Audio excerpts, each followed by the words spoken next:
Riders to the sea পরবর্তী অংশ। এখনো পর্যন্ত যা যা ঘটেছে আমরা জানতে পেরেছি, নাম্বার 1, বাটলের ডেড বডি কটেজে নিয়ে আসা হয়েছে।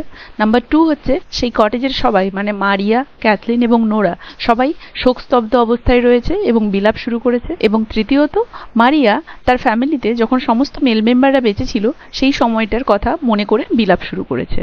দেখো, লাইন বাই লাইন টেক্সটে যাওয়ার আগে আমি বলবো যারা যারা এর আগের পার্টগুলো দেখোনি অবশ্যই দেখে দেবে, তাহলে তোমাদের বুঝতে সুবিধা হবে। Maurya drops Michael's clothes across Bartley's feet and sprinkles the holy water over him. তাদের মা মারিয়া কি করলো, মাইকেলের যে ক্লোথস জামা কাপড়গুলো ছিল সেগুলো বাটলের ফিট মানে পায়ের কাছে এনে রেখে দিল। মানে বাটলের ডেড বডিটা এনে কটেজে রাখা হয়েছে, তাদের মা মারিয়া মাইকেলের ড্রেসগুলো এনে বাটলের পায়ের কাছে রেখে দিল। And sprinkles the holy water over him, এবং সেই যে হোলি ওয়াটার যেটা স্যামেনের পরের দিন গিয়ে আনা হয়েছিল সেইটা গিয়ে কি করলো, বাটলের শরীরের ওপরে ছড়িয়ে দিল। এই হোলি ওয়াটার ছড়িয়ে দেওয়া থেকে বুঝতে পারা যাচ্ছে যে এদের ধর্মীয় বিষয়ের ওপরে কতটা আস্থা। It isn't that I have not prayed for you, তারপরে মারিয়া ওই জলটা বাটলের দেহের ওপরে ছড়িয়ে দিয়ে তারপরে সে কি বলল, যে এটা নয়, it isn't that I have not prayed for you, যে বাটলে এমনটা নয় যে আমি তোমার জন্য ভগবানের কাছে প্রার্থনা করিনি। বাটলে টু দ্য অলমাইটি গড, তাহলে মারিয়া বলল বাটলে এমনটা কখনোই হয়নি বা এমনটা নয় যে আমি তোমার জন্য অলমাইটি গডের কাছে প্রার্থনা করিনি।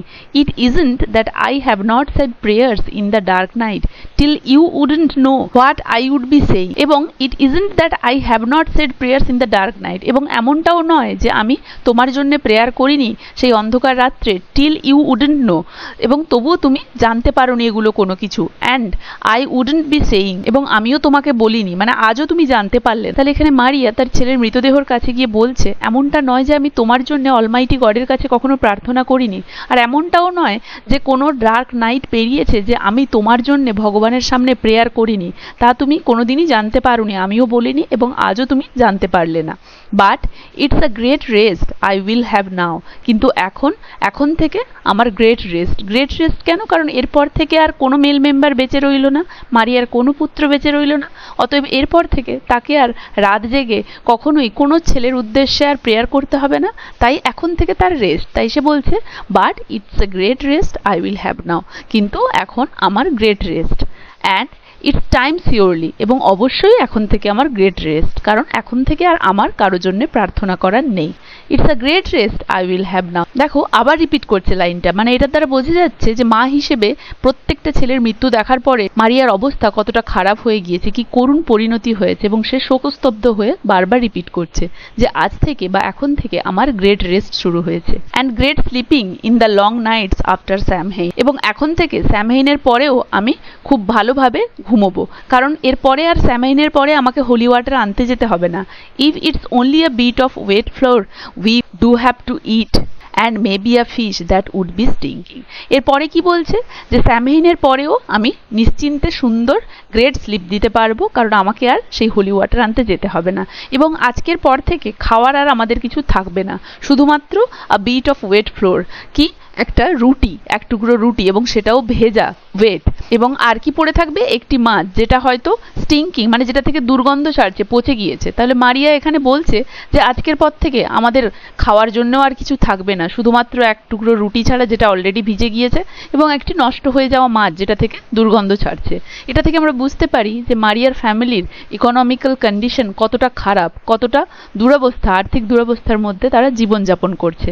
তার মধ্যে আবার প্রত্যেকটা ছেলেই মারা গেল, এখন তাদের ফ্যামিলিতে রোজগার করার কিছু নেই, তাই খাওয়ার শর্টেজ এবং ইকোনমিক্যাল কন্ডিশন যে কতটা খারাপ সেটাই ইন্ডিকেট করছে। She kneels down again crossing herself and saying prayers under her breath, এরপরে সে কি করলো, সে হাঁটু গেড়ে বসে গেল। ক্রসিং হারসেলফ মানে দেখো খ্রিস্টান ধর্মের লোকেদের আমরা দেখেছি তারা ভগবানের সামনে যখন প্রার্থনার শেষে প্রণাম করে, তারা হাতের আঙুলগুলোকে চারদিক করে ক্রস করে তারা একটা প্রণাম করে, তো সেটাকেই বলছে crossing herself and saying prayers under her breath, এবং প্রেয়ার করলো।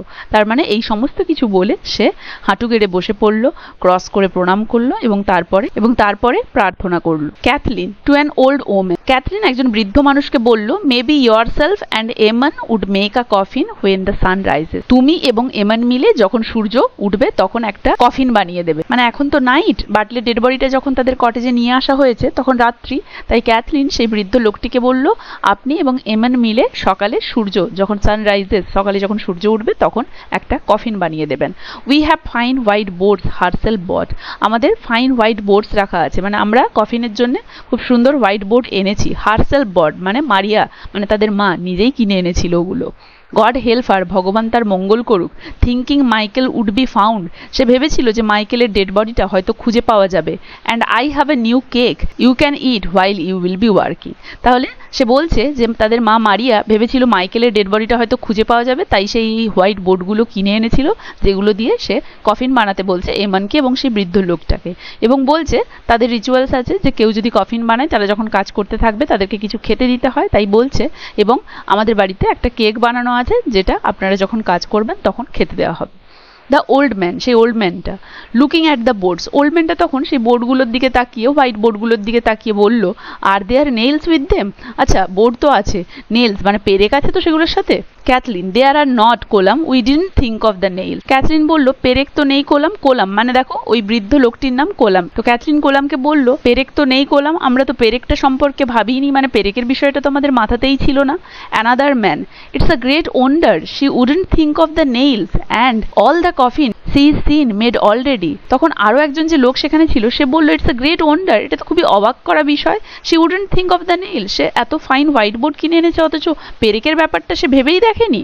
And all the coffin she is seen made already, যেখানে সে এতগুলো কফিন তৈরি করেছে নিজেই, মানে মারিয়া নিজেই যখন এতগুলো কফিন তৈরি করেছে তাহলে কফিন তৈরিতে যে নেইলস লাগে এই ব্যাপারটা তার মাথাতেই ছিল না। কারণ এর আগে তার বাড়ির যতগুলো মেল মেম্বার্স মারা গিয়েছিল তাদের যতজনের বডি খুঁজে পাওয়া গিয়েছিল তাদের জন্য কফিন মারিয়া নিজেই তৈরি করেছিল, তাই এতগুলো কফিন বানানোর পরও নেইলসের ব্যাপারটা, কফিন তৈরি করতে গেলে যে পেরেক লাগে সেই ব্যাপারটা মারিয়ার মাথাতেই নেই, শুধু সে হোয়াইট বোর্ড কিনে এনে রেখে দিয়েছে। এটা তো খুবই আশ্চর্যের বিষয়। Kathleen, getting old she is and broken, তখন ক্যাথলিন তাদেরকে বলল, দেখুন দিনে দিনে তো তার বয়স বাড়ছে, অ্যান্ড ব্রোকেন এবং এই সমস্ত কিছু দেখার পরে সে তো আরোই ভেঙে পড়ছে। Maurya stands up again very slowly and spreads out the pieces of Michael's cloth beside the body sprinkling them with the last of the holy water. সে সময় মারিয়া কি করলো, ধীরে ধীরে আস্তে আস্তে করে উঠে দাঁড়ালো and spreads out the pieces of Michael's cloth beside the body, এবং বাটলের বডির কাছে মাইকেলের জামা কাপড়গুলোকে ভালোভাবে মেলে দিল। Sprinkling them with the last of the holy water, এবং তারপরে কি করলো, শ্যামহেইন থেকে আনা ওই হোলি ওয়াটারটা ওই মাইকেলের কাপড়গুলোর ওপরে এবং বাটলের ডেড বডিটার ওপরে ছড়িয়ে দিল। আজ তাহলে এতদূর পর্যন্তই, আশা করি এতদূর পর্যন্ত কারো কোথাও বুঝতে অসুবিধা হয়নি। এর পরবর্তী অংশটা থাকছে পরের ভিডিওতে।